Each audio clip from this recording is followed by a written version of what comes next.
ছিল, তারপরে হচ্ছে না কেন? তাহলে কি ঢাকা ইউনিভার্সিটি বন্ধুত্ব ধারণা করেছে? তাহলে কেন এখান থেকে রিসার্চ হচ্ছে না কেন? তার মানে হচ্ছে আমরা বিজ্ঞানের কথা বললে আসলে বিজ্ঞানমুখী আপনারা।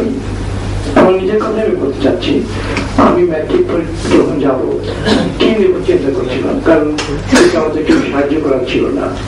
তখন কিন্তু ধারণা ছিল যে যদি কেউ বিজ্ঞান করতো সে যে কোনো ব্রাঞ্চ অফ এডুকেশনে যেতে পারতো, সে আর্টসে যেতে পারতো, মেডিকেলে যেতে পারতো, ইঞ্জিনিয়ারিং যেতে পারতো।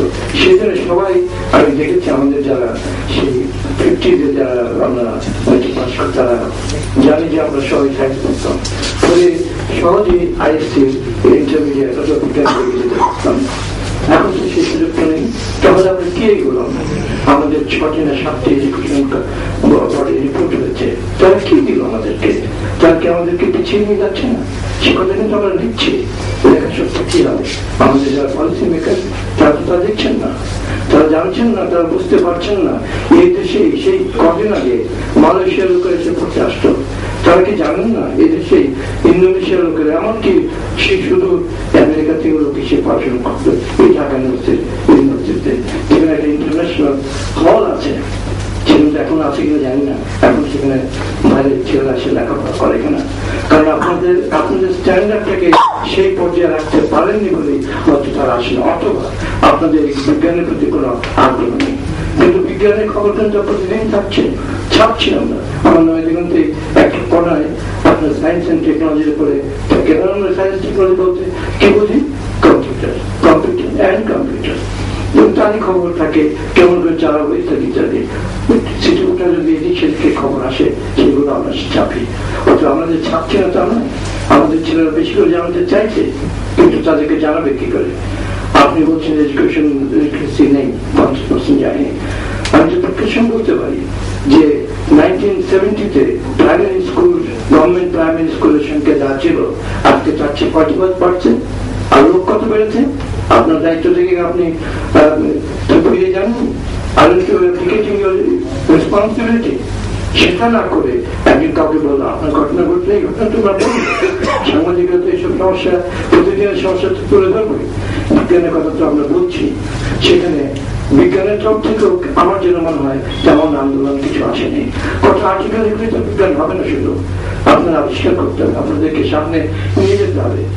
আজ আপনারা সব নিশ্চয়ই জানেন আমার চেয়ে ভালো যে মুসলমানরা হেরে গেছিল কেন স্পেনে, জানেন? 3টি কারণে। একটি হলো তার ডিফেন্সের দিকে কোনো নজর দেয়নি, 2 নম্বর তার রিসার্চ থেকে মুখ ফিরে নিয়েছিল, 3 নম্বর তার লাক্সারিতে ডুবে গিয়েছিল। আজ চায়না এবং জাপান লিড করছে কেন? তারা সায়েন্স এন্ড টেকনোলজিতে পুরোপুরি প্রথমে তারা নকল করেছে, তারপরে ডেভেলপ করেছে, তারা রিসার্চ করেছে এবং আজকে তারা বিশ্বকে লিড করছে। সেদিকে ভারতের অনেকখানি এগিয়ে গেছে।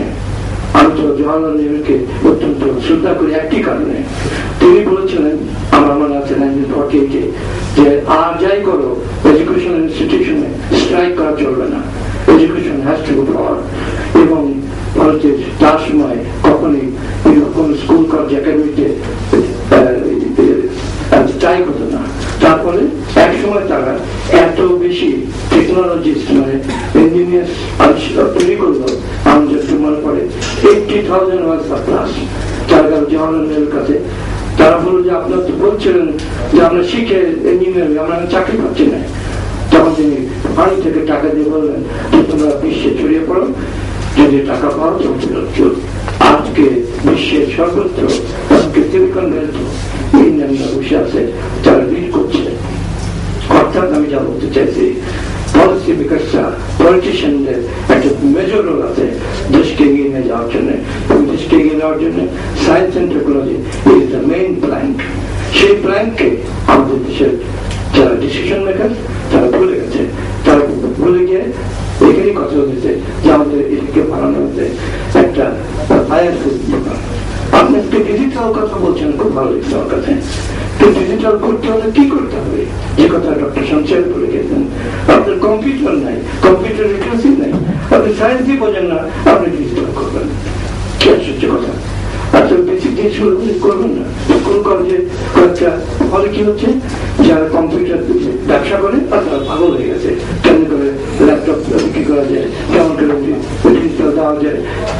ম্যানুফ্যাকচারিং কথা কেউ বলছে না, যেটা এখানে কথা আসছে এইসব কথাগুলো আপনি why to turn this country at the end, why to push the country at the end, potential কি আমি যদি বাইরে গিয়ে দেখছি এই বাংলাদেশের ছেলেরাই কোথায় কোথায় চলে যাচ্ছে, বিকজ ট্যালেন্টের থেকে তারা কখনোই কিছু নেই, পিছিয়ে থেকে কেবল স্বার্থবাদী যারা ডিসিশন মেকার, তাহলে স্বার্থ থেকে কিছুতে চলে আসতো, তাহলে দেখা যেত এইখান থেকে যা ফায়দা হতো তা কোথাও যেতে পারেনি।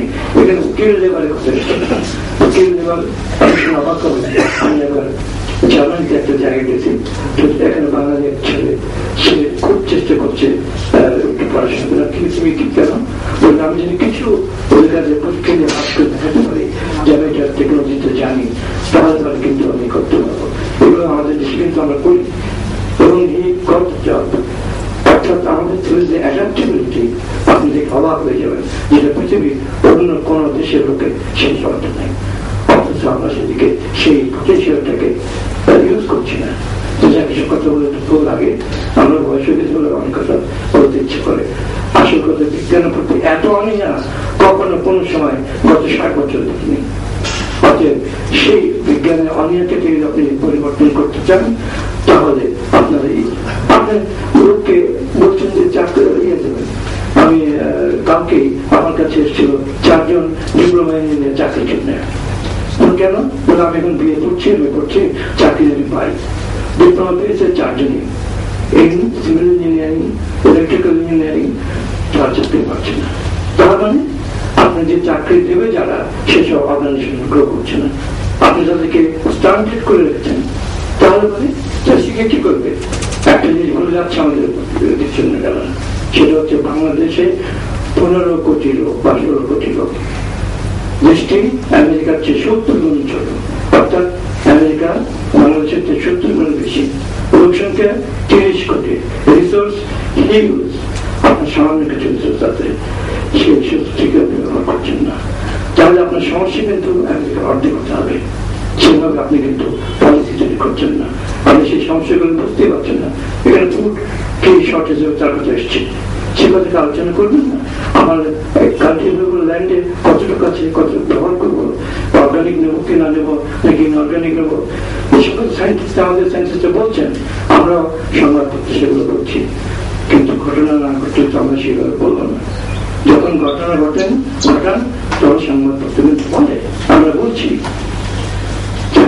কথা বলে বলছেন আপনাদের আমি ডক্টর সবচেয়ে করছেন যে অনেক ঘন্টা বলা যায় আমাদের বিজ্ঞানমুখী যদি ছাত্রদের করতে চান, কাউকে বলুন তারা বিজ্ঞান করে, বিজ্ঞান করতে আমার ছোট্ট নাতিতে যে কম্পিউটার চালাবি পাগল হয়ে যায়, তার সে আইটি গার্ডের সঙ্গে বন্ধুত্ব করে।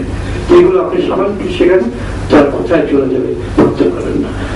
তবে সেই জন্য আমি বলছি যে দুটো দায়িত্ব, ডিসিশন মেকারদেরকে এগিয়ে আসতে হবে এবং বিজ্ঞানীদেরকেও এগিয়ে আসতে হবে।